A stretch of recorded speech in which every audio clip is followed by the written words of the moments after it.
Welcome once again to the Talking Archive. I'm Josh Jacobs, and our conversation continues now with Tony Cox. Thanks for, again, being with us. So how are you, man? Doing pretty good. Went to the Dodger game this last weekend, and wow. They lost a heartbreaker in the bottom of the 11th inning when they couldn't take advantage of scoring. But had a good they had this peanut butter jelly and banana sandwich, deep fried.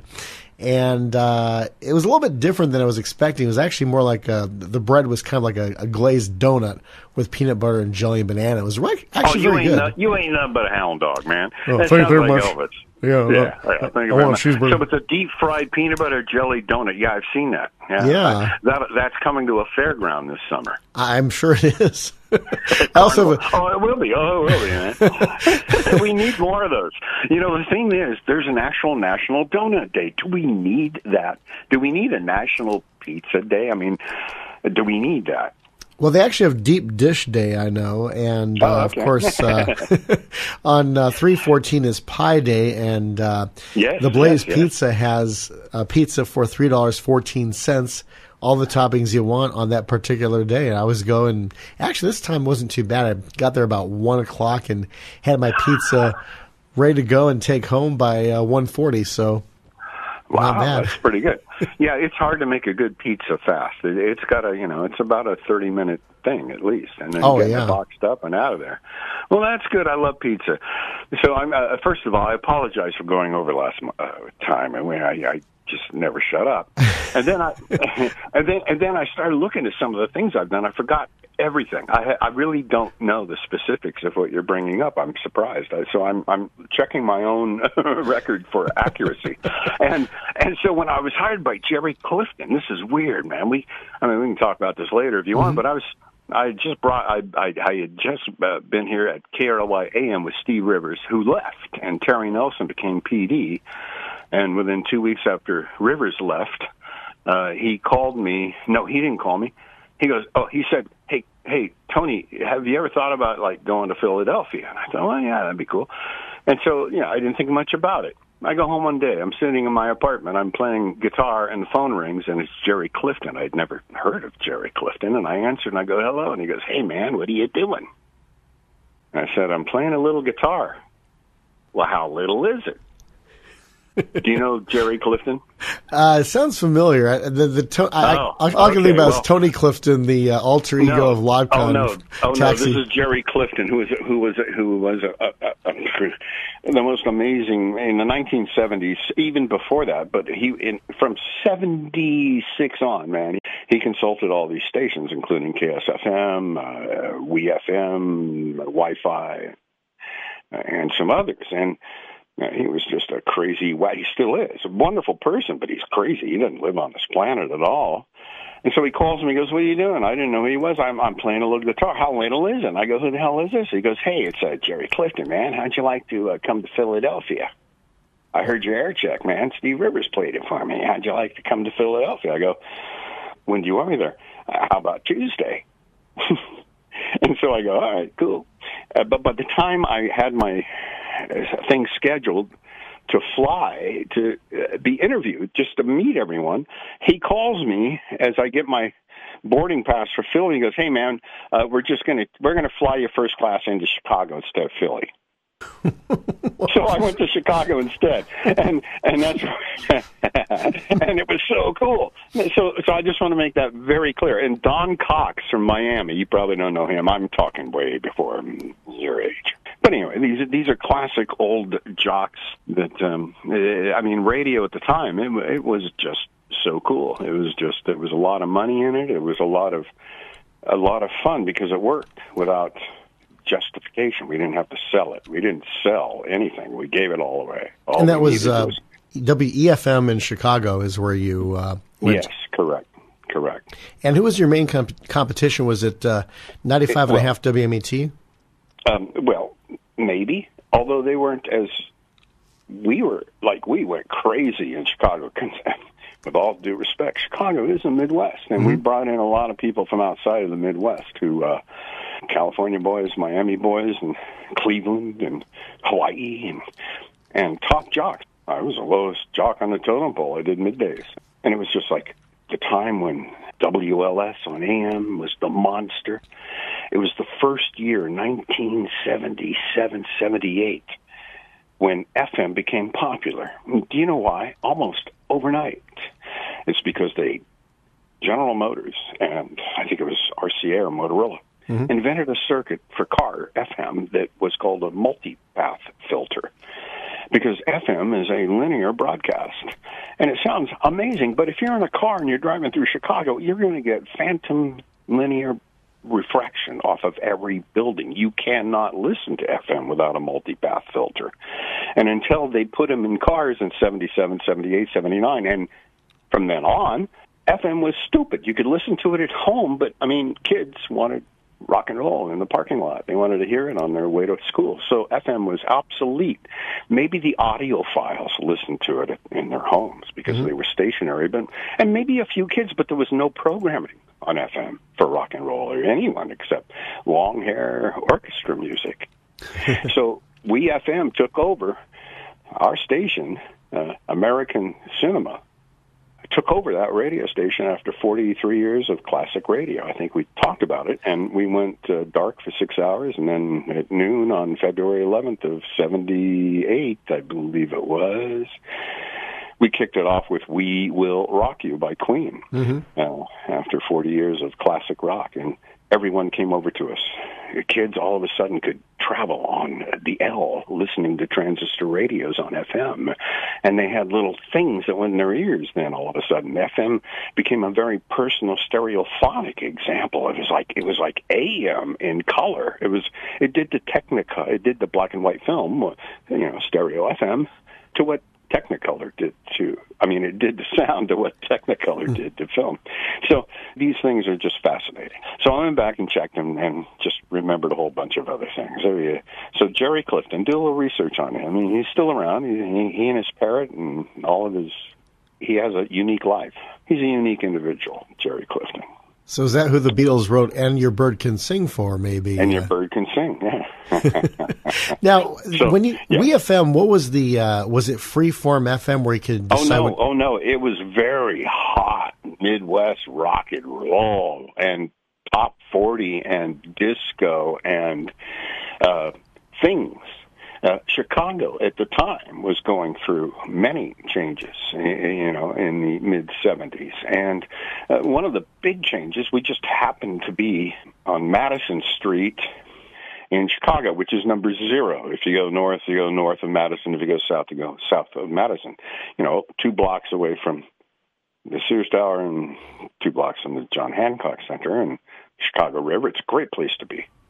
Oh, yeah. And there was a street called State Street, that great street that the songs are written about. And the year we got there, they had just started demolition of State Street. They were going to tear up State Street and turn it into more of a commerce-friendly outdoor lifestyle kind of shopping experience for Chicago, especially in the summer, because it wasn't covered. So, in the winter, you can't go get your mail. It's so freaking cold there. So we just happened to be in the station there, and Jerry Clifton, the guy I was talking about earlier, he goes, "Hey, man, they're going to tear up State Street in a week." And we've only been on the air for 3 weeks, but Art Bedlow, who works for Capitol Records, said that Bob Seger would come here and do a concert for us on State Street. So we're going to do that last concert on State Street, that great street. Open to everyone. Free. So we went on the air and said, "Hey, be here," whatever the date was, that last great event, the last concert on State Street, and everyone's invited. WEFM, we want to be a radio station. We will rock you with Bob Seger. Just come down. It's free. And it was just amazing how many people showed up for that.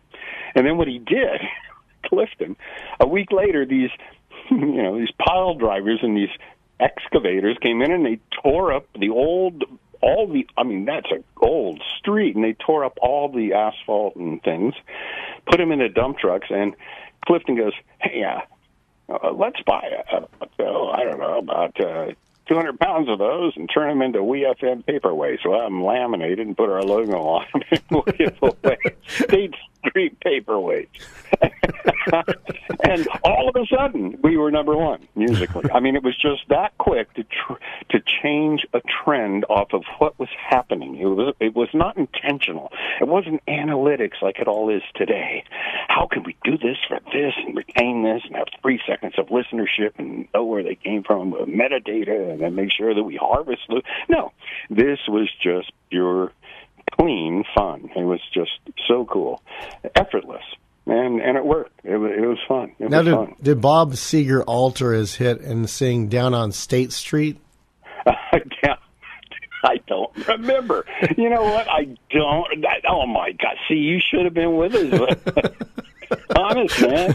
Dude, I mean, that's the vibe. See, and that doesn't exist anymore well, at least in my world of radio broadcast. So that kind of vibe, they would say, what the hell are you talking about? Would you go get us go do something. Go get an endorsement. Get us some Slurpees at 7-Eleven. Here's some free trade. I mean, honest.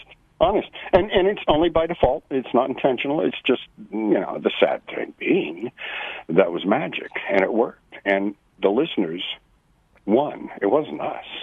We didn't care about the ratings.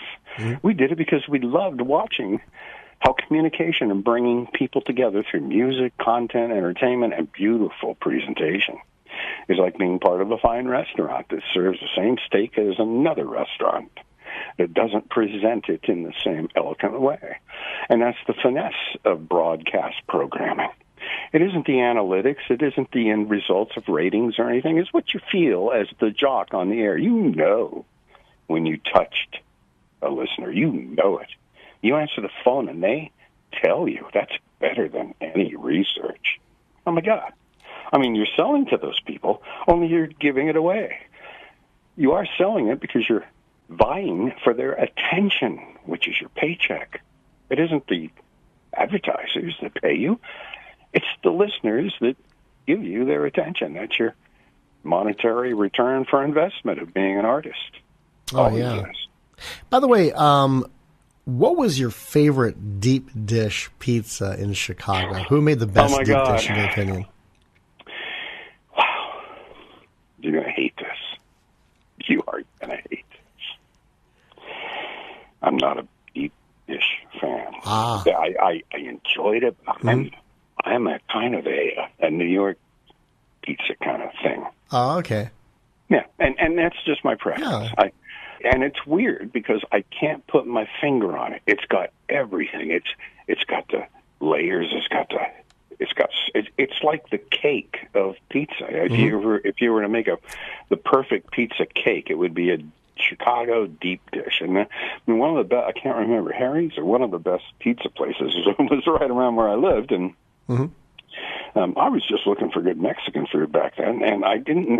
If I went back now to Chicago, I've had a couple out here, deep dish, and I think I would like the one I had in Chicago back then.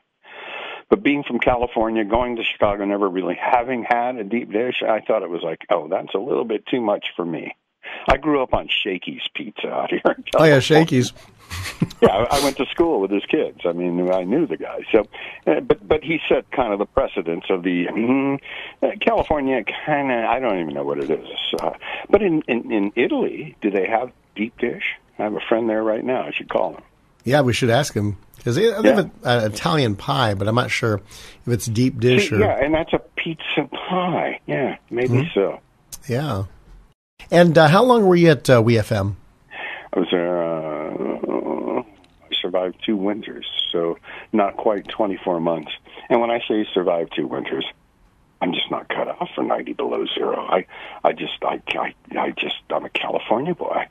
It kind of freaks me out because at least here, like if it gets cold, you drive 200 miles one way and it's warm. If you want mountains, you drive one way and you're at alpine level. If you want sea, ocean, you drive the same equal distance from Sacramento, which is why I say Sacramento's a great place to leave. We're in the hub, like Disneyland. Sacramento is at the center of Disneyland. You can go from Sacramento and go within 200 miles in any direction and get every type of microcosm on the planet Earth, from the lowest point of the desert to the highest points on the North American continent. You can drive from north to south or fly and get a 90-degree difference sometimes in the wintertime. and that's within 350 miles. In the Midwest, you can travel 1,000 miles in any direction in the winter, and it's still 90 below with wind chill. And with all due respect, so I didn't have room in my small Chicago apartment for 4 seasons worth of wardrobe. Wow. Because because in the summer. The summer ain't bad, all 2 weeks. But and spring's okay, as long as you don't get an ice storm, and fall's okay, as long as an ice storm doesn't happen. But summer's okay, and I say 2 weeks because it's split. The summer happens just after spring and just before fall, and in the middle, it's a freaking humid forest. You can't walk outside without dripping wet. Yeah. Oh, my God. And so, other than that, with all due respect, the people are wonderful. I think it's my favorite radio market. The people were so responsive and so nice and so different. Chicagoans are in a state of mind that is different because they don't concern themselves with trends coming from the East, California, or from, East New York. Or California, because they're right in the middle of the country. So if something happens in New York and goes west, vice versa, west to east, Chicago gets it at the same time. So they're very comfortable being the center of America. They really are. So with the Great Lakes and the trains, they are kind of a unique entry into the cardiovascular system of America, especially for the middle parts. Not everyone could live on the seaboard if everyone lived on the coast. Yeah, it's also where Bob Newhart's from, and Jack Benny and other greats, Shecky Green. Oh, yeah. Gene Rayburn. So many. Yeah, Gene Rayburn. And that's because when you're in the Midwest, you're into the people because of the extreme weather. And because it creates a culture, because you can't travel. Here in California, I can go 200 miles to a ball game and back on a Saturday. No big deal. I'll drive to San Francisco or something or whatever to see something. 200 miles round trip, no big deal. In Chicago, that is kind of a holiday to go 200 miles from Chicago. There's nowhere else really to go. And anywhere in the Midwest, why go anywhere? You have to have a community in the wintertime because you can't travel. All the roads are frozen. It's tundra. It really is. It is amazing, and they're dialed in for that for the most part. So all the communities know each other. You actually have to know who your neighbor is because the proverbial, do you have a cup of sugar? I can't make it to the store, and I'm out. The stores are closed. It's frozen. So everyone has that open, natural camaraderie, except in South Chicago. Oh, man. On the L, if you go past Madison South, you're taking your life into your own hands. It's a diametric. It's totally opposite of the part of Chicago I'm talking about. Jim Croce sang about it. Or the Midwest. Jim Croce said the south side of Chicago is the meanest part of town. Well, it still is. Always has been. Not in Detroit. They're infamous. I don't know why. We're talking with radio personality Tony Cox, and subscribe right now to our YouTube channel to get updates when the latest podcast drops right here at the Talking Archive. And next time, Tony talks about more of the Windy City, including the apartment buildings that the sitcom Good Times took place in.